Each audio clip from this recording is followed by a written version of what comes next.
Good morning all of you. BA second year geology की class में आपका पुनः हार्दिक स्वागत है।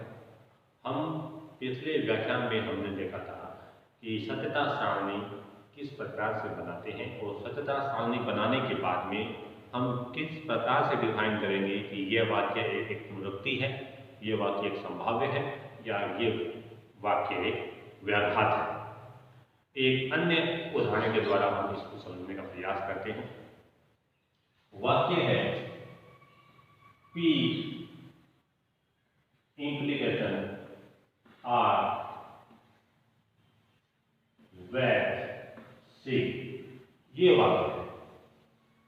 अब सत्यता सारणी की सहायता से हमें इसको सिद्ध करना है। सबसे पहले तो इसकी सत्यता सारणी हमें बनानी होगी। बनाने के बाद में ये देखना होगा कि यह वाक्य जो बना है, यह वाक्य आकार जो बना है, यह सत्यता सारणी में किस रूप में है, पुनरुत्कथन है, व्याघात है या संभाव्य है।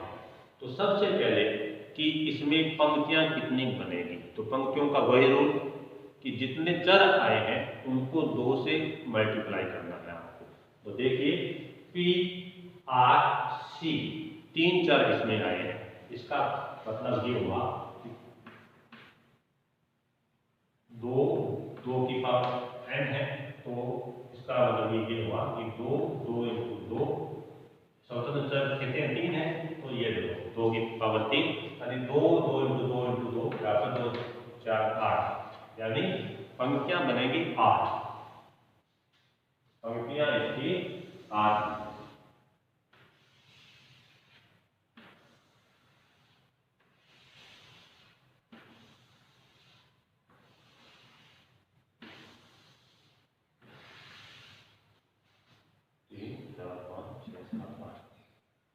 अब कॉलम हमें बनाने होंगे।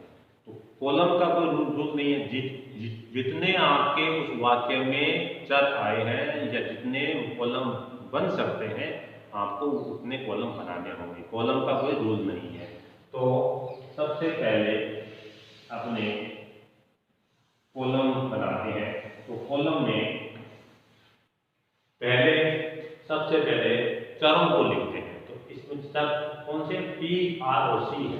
तो पहले में लिख दिया मैंने P, दूसरे में लिख दिया हमने R, तीसरे में लिख दिया हमने C। 3 चर है, क्योंकि 3 चर स्वतंत्र हैं।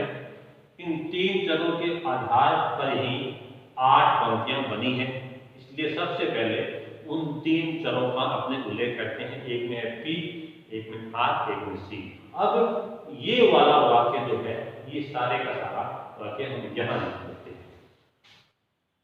P implication R, ये आ गया। अब ये C रह गया। आगे वाला जवाब में P implication R where C। अंतिम कॉलम में आपको ये देखना है कि जो वाक्य आकार हमें दिया हुआ है वो पूरा का पूरा अंतिम कॉलम में आ जाना चाहिए। पहले वाले 3 जो है उनमें हमने स्वतंत्र चरों को लिखना है। तो P R C लिख दिया। उसके बाद में ये पूरा का पूरा कोष्टक, ये पूरा का पूरा ब्रैकेट हमने यहाँ लिख दिया। अब इसके बाद में कौन सा बचा है, वेट C बचा है।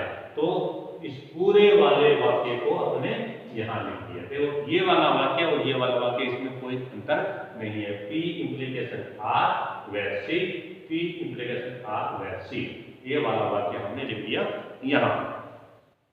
अब पंक्तियां बन गई 8 पंक्तियां बन गई। तो इसमें हम जब सत्यता मूल्य देने की कोशिश करेंगे तो उसका रूल क्या है। 8 बनी है, पिछले सवाल में था 4 पंक्तियां बनी थी, यानी 2 में T 2 में F, बाद में 1 में T 1 में F। इसमें चूंकि 8 है तो इसलिए 4 में T और 4 में F। ये लो जी, 4 में T, 4 में T और 4 में F।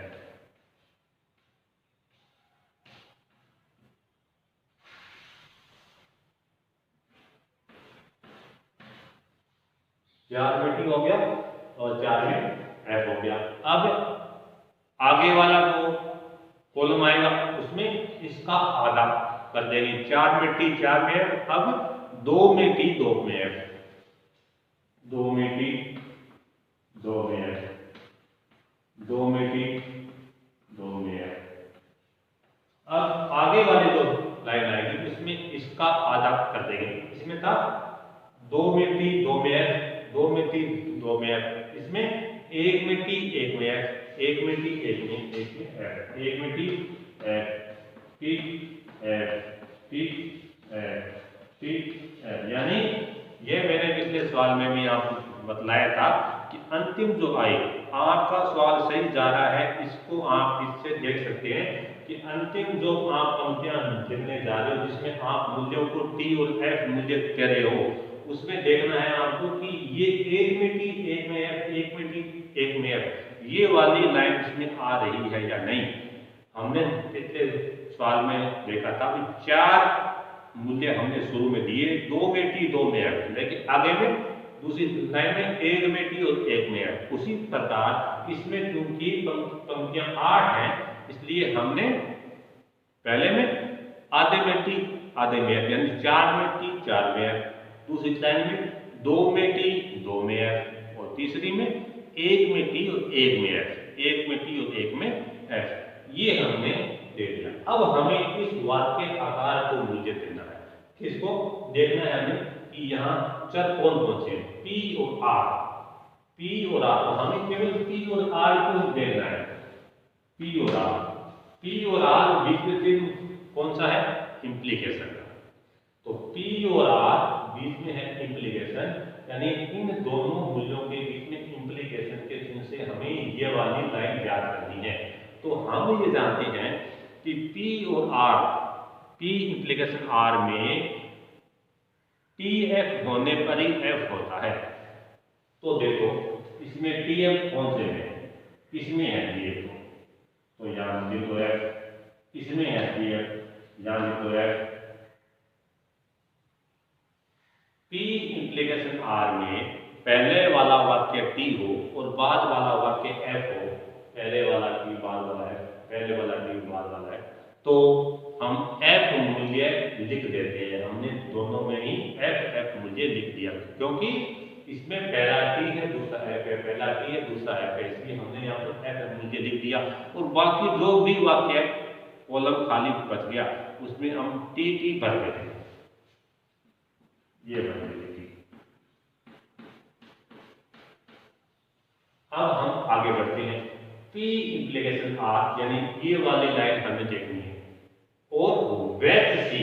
अब यहाँ तार्किक शब्द का जो चिन्ह है वो वेज, वो चेंज हो गया, वेज C, यानी ये वाला वाक्य और ये वाला वाक्य, इनका हमें वेज के साथ कॉम्बिनेशन देखना है। पहले हमें ये वाला वाक्य लेना है और बाद में हमें ये वाला वाक्य लेना है, और बीच में हमें चिन्ह लगाना है वेज का, और फिर देखना है कि यहाँ क्या मूल्य आएगा। तो हम ये जानते हैं कि वेज वाले मूल्य में, वेज वाले तार्किक संयोजक में F होने पर ही F आता है, F होगा, F लेटर तभी F आएगा, बाकी कोई कंडीशन हो वेज में T ही मूल्य आएगा। तो सबसे पहले आपने देखे कि ये वाला वाक्य यहाँ है, C यहाँ है, तो इसमें F कहाँ है, F यहाँ है, तो यहाँ F आ गया।